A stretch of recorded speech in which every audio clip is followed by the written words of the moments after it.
Just to give you one example, Imam Nawawi radiallahu anhu mentions a hadith in Sahih Muslim. It's a sound hadith in which a man asked the Prophet sallallahu alaihi wasallam, "Where are your parents?"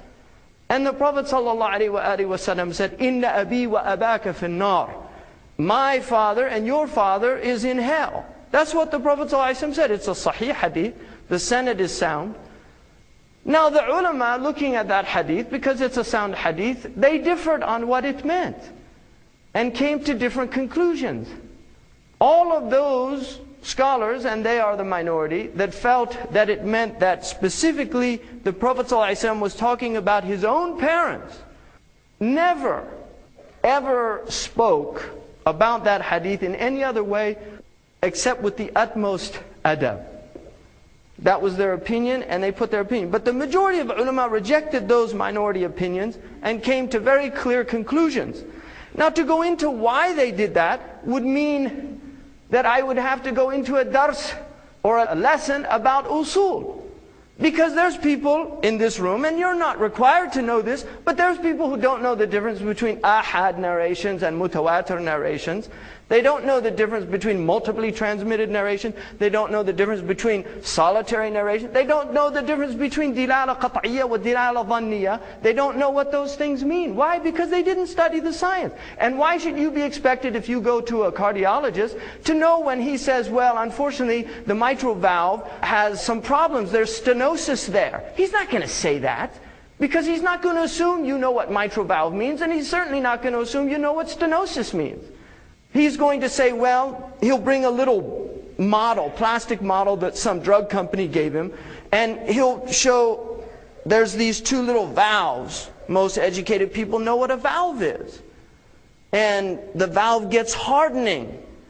And unfortunately, because of that, it's having a difficult time opening and closing, so you're having fatigue. Well, there's certain things that we can do. And then he explained it. That's what a physician does. That's his job. To explain to ignorant people what's wrong with them. And he doesn't assume they should know. He knows that people are busy. If you're a butcher, you're a butcher. Be a good butcher. Nobody likes to eat meat with a bunch of sharp bones broken up, because if you get somebody who doesn't know how to cut the meat, he'll hack away at it and he'll break little bones, and then you bite into it and the bone goes into your gum.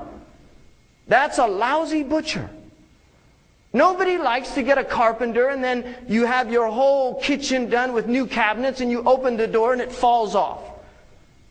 You want somebody who knows how to put hinges on. Nobody likes their bread to be underbaked. Everybody wants those who do things in the world to do them well. Because if they don't, you suffer and I suffer the consequences of their poor labor. It's true or not true? In the same way, you certainly don't want a scholar who doesn't spend all of his time making sure that he gets right what he's teaching the people. Because this relates to your relationship with God. It doesn't relate to whether your bread is undercooked or whether the cabinet is well made or not. It's not even as dangerous as whether or not the surgeon really is as good as he says he is. Because this is about your soul. So, if you look at that hadith, the overwhelming majority of scholars said it certainly can't mean what the outward means. So what does it mean? Well, some of them say that you never take a verse of Quran which is, all of the Quran is mutawatir. In other words, multiply transmitted. There's no debate about the Quran. But even the ulama differ about the dilala. So there's two types of qat'iyya. Qat'iyyat al-wurud, which means that it comes without any doubt. And qat'iyyat al-dilala, which is the meaning, there's no ambiguity. It's not mu'awwal, it's not muqayyid, it's not mujmal. There's different ways in which you interpret hadith. So the ulama say that Allah subhanahu wa ta'ala says, that Allah subhanahu wa ta'ala, مَا كَانَ اللَّهُ مُهْلِكَ الْقُرَى حَتَّى يَبْعَثَ فِي أُمِّهَا رَسُولًا. Allah doesn't destroy people until He sends a messenger. Allah subhanahu wa ta'ala says, وَمَا كُنَّ مُعَذِّبِينَ حَتَّى نَبْعَثَ رَسُولًا. We don't punish people until we send a messenger. Now the majority of ulama agree that the people of what's called fatra, which are the people that are between messengers, or people living in a time in which a message has been so corrupted it's no longer recognizable, they say that those people are not taken into account because they weren't given a sound message to either believe or disbelieve in it. And this is the opinion of our scholars. And that is why the ulama say that the people before the Prophet ﷺ came on the Arabian Peninsula are not people in the fire. And they interpret those hadiths. There are several hadiths which indicate that some of them were. And they interpret them. And some reject them altogether because ahad hadith are sometimes rejected. Abu Hanifa radiallahu anhu rejected absolutely sound, 100% sound hadiths. He rejected them. Why? Because they were solitary narrations and they went against Quranic principles. And according to his usul, his methodology, you do not use a solitary narration to constrict a Quranic meaning. And he's a rightly guided imam. So nobody can come and say, Abu Hanifa doesn't know what he's talking about. And this is our teaching. Now the other ulama disagree with him about that. Imam Malik takes sound ahad and he will restrict the meaning of a verse based on that. But these are differences of opinion that are considered sound and rightly guided. And when the ulama say things, traditionally they might not mention that depending on the type of people. If they were talking only to Hanafis, who are common people, they're not going to go into what Imam Malik said or Imam Shafi'i. But in a mixed crowd where you have people that traditionally had Hanafi or Shafi'i fiqh, they would have to clarify these differences. Why? Because somebody said, the imam, he's saying something different from what I heard from my sheikh. And then he'll start having either doubts in the imam or doubts in his own sheikh. And that's a problem. So it was binding on the teacher, if it was a mixed crowd, if he gave a position of one imam, to clarify that that was only the position of that imam. Which entails a great deal of study, of knowledge, of effort. But this is the way the traditional Muslim world lived. And that is why they had a cohesion that does no longer exist. Because you have all of these people, kullu man habba wa dab, everybody that can walk on two legs, speaking because they read a pamphlet and telling you what the position of Sheikh so-and-so or Sheikh so-and-so is, without clarifying that it might be a minority opinion, it might be even a deviant opinion. So the ulama were very clear about this, and Imam Suyuti wrote an entire booklet proving beyond a shadow of a doubt that the Prophet ﷺ, according to the majority of our ulama, that his parents were both Najiyani, based on the ayah, وَمَا كُنَّا مُعَذِّبِينَ حَتَّى نَبْعَثَ رَسُولًا. That's one proof. There are several other proofs. Allah subhanahu wa ta'ala said, يَرَاكَ حِينَ تَقُومُ وَتَقَلُّبُكَ فِي السَّاجِدِينَ. He sees you when you're up praying at night. He also saw you when you were moving through your ancestors. And He calls them sajidina, people that were in a state of prostration. The Prophet ﷺ said that the people of fitrah, the people of tawheed, have always existed on the earth. Since the time of Adam until the end of time, there will always be people who understood that Allah was one. And he said, sallallahu alaihi wasallam, that Allah chose him from the best people on the earth. In other words, his parents, his grandparents, his great-grandparents were the best people on the earth. Now, if they were mushrikun, and there were other muwahidun on the earth, he could not say that they were the best people. And the Prophet said, Ana nabiyyu la kidhib, Ana ibnu Abdul Muttalib. I am a prophet and I'm not lying, and I am the son of Abdul Muttalib. The Prophet would never boast of being the child of a mushrik.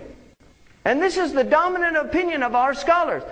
Qadi Abu Bakr ibn al-Arabi, one of the greatest scholars in the history of Islam, considered authoritative in his opinions about the Qur'an by consensus of the people of Sunnah, was asked once, what do you say about somebody who says the Prophet's parents are in the fire? And he said, هَذَا مَلْعُونَ. This man is cursed.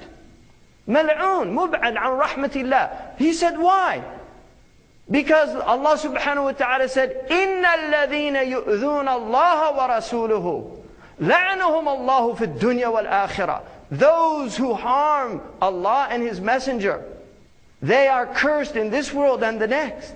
وَأَيُّ أَذًا أَعْظَمْ مِنْ أَنْ يَقُولْ لِأَحَدٍ أَبَوَاكَ فِي النَّارِ. What greater harm would you do to a man to say your parents are in the hellfire?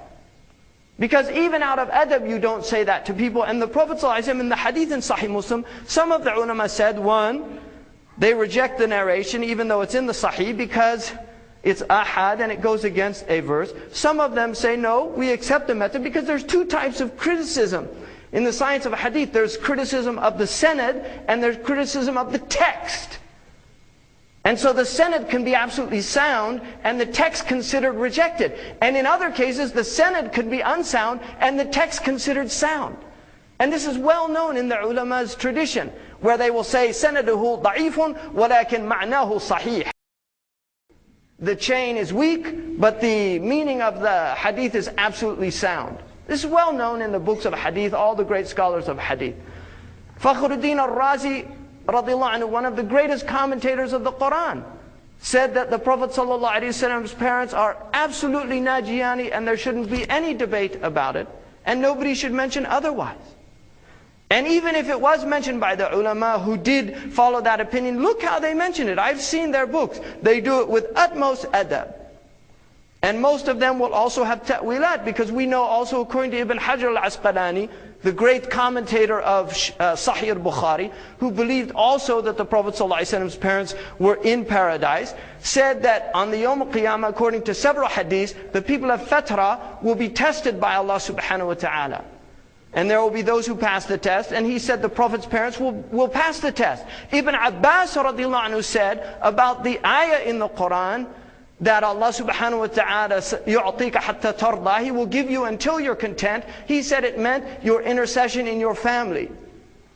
And the Prophet ﷺ says, who amongst you is claiming that my intercession does not benefit my family? Who is claiming, in another riwayah, who is claiming that my relationship to people does not benefit them? We even know that Abu Lahab, which is mujma' alayh, you can't deny the Quran, tabbat yada Abi Lahab. We even know that according to the Prophet ﷺ, that Allah subhanahu wa ta'ala gives him relief in the hellfire, because he freed a slave the day the Prophet ﷺ was born. Just because he was happy that the Prophet ﷺ was born. Despite the fact that he spent the Prophet's prophetic career harming him. So this is just one example. But these things were known amongst the ulama, and they were known amongst the common people. Nobody would listen to these things 100 years ago. But this is the age that we're living in. It's an age of pamphleteering. It's an age of weekend muftis. It's an age of people giving khutbah that should not be giving khutbah. أَخْطَأَ وَلَوْ أَصَابَ. He has sinned even if his opinion ends up being correct. Because you can be correct if you look at a verse and tell somebody what it means. But you didn't take it from a scholar. You didn't learn it. And ulama can make their own independent interpretations of the Quran. But they have to study. They have to know what was said before. They have to study the Arabic language. And so I really suggest, because it's a weighty matter, and asking where the Prophet ﷺ's parents are in the next world is a fatwa. You're asking something related to the aqidah of the Muslims, what they believe. And the same is true for even people who have never heard of Islam. There's people that condemn them to the fire. Who are you to condemn people to the fire? When according to our ulama, even Ibn Rif'a, one of the great scholars, said that there are people on the earth who are kafiru hukman la ma'nan. They are kafir by ruling, but they are not kafir in meaning. And this is what we would call in English a non-Muslim. A non-Muslim is different from a disbeliever. Why? Because it's somebody who's never heard a message to reject or accept. Why would Allah subhanahu wa ta'ala take a person to account who was never presented a message? And one of the proofs about the Prophet's father, according to Imam Suyuti, is he was only 18 years of age when he died. He had just reached the age of adulthood. And he said he had no time to seek out the truth, even if we are assuming that he was not a muwahid. Because we know that Abu Sufyan fought the Prophet ﷺ for 20 years in battles. And after 20 years, Allah graced him with faith. You think Allah is so unjust that He would not expose somebody to the truth even one time, and that person dies without ever being exposed to the truth, and then takes him to account for that? That is not any understanding of the Lord of the worlds as He presents Himself in the Quran. Allah is just. Rahmati wasi'at kulla shay. Allah subhanahu wa ta'ala says in the Quran, وَلَا تَجْعَلُوا لِلَّهِ أَنْدَادًا وَأَنْتُمْ تَعْلَمُونَ. Don't set up idols with God once you know.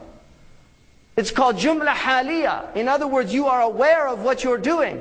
So even by that, the ulama said, even the idolaters are not thrown into the fire if they did not receive a message.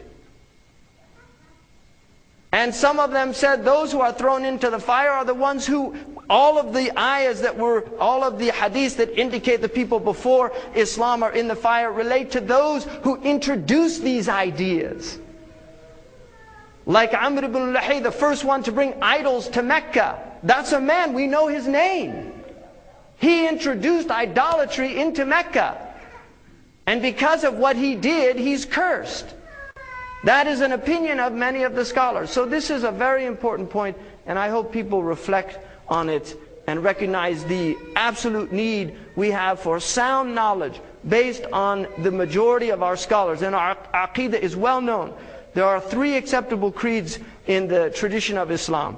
What's called the Athariyah, which is the creed of Imam al-Tahawi, which is a very simple, basic creed.